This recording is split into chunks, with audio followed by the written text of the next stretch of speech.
For decades, the traditional coaching dynamic relied on a rigid structure, an expert stepping in to fix a broken client.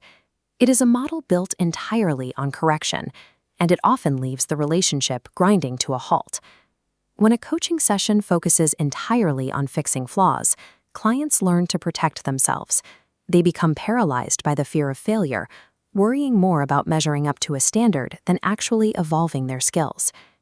Psychologist Carol Dweck offered a different framework. She developed the concept of the growth mindset, the conviction that human abilities expand through effort and feedback rather than remaining fixed at birth. But coaching creates a sensitive environment. Clients possess an acute radar for authenticity. You cannot teach this concept effectively if you treat your own mistakes as threats. To create a genuine space of possibility, you have to embody the growth mindset yourself. This requires a specific inside-out continuous loop. It begins with your internal stance, expands into the language you use, and ultimately shapes your physical presence in the room. Everything starts inside the coach's mind, specifically at your learning edges. These are the uncomfortable moments in a session where you might tense up, avoid giving critical feedback, or silently compare yourself to peers. Operating from a fixed mindset in these moments shuts down your own development.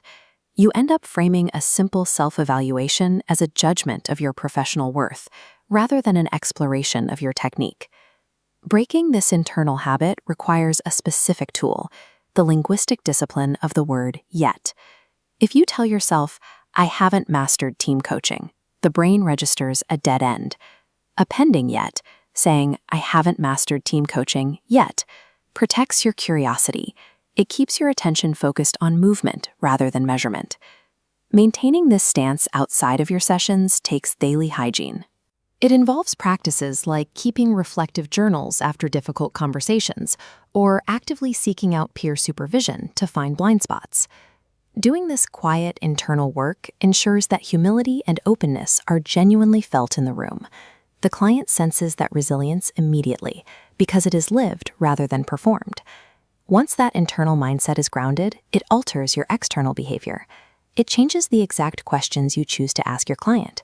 Consider an absolute identity statement from a client, like, "I always procrastinate."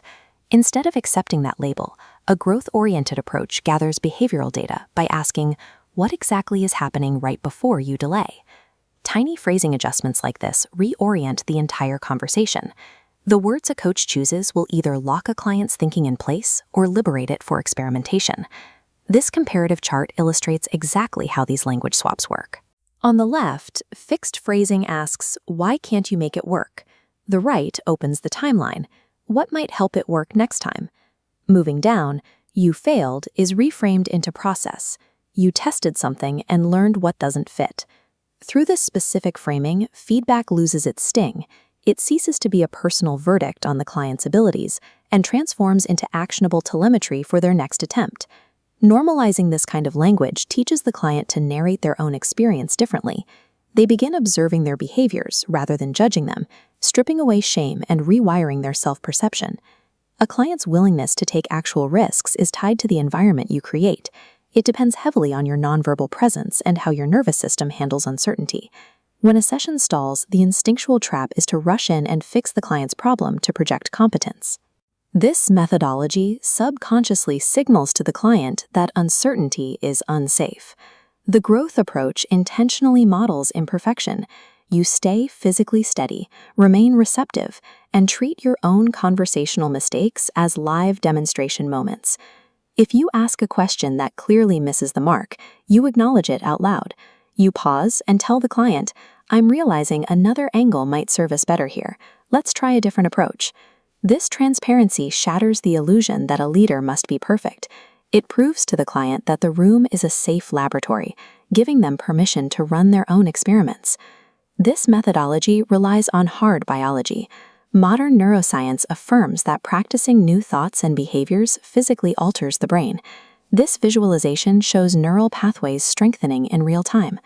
Celebrating a client's engagement and process alongside their results provides the necessary reinforcement.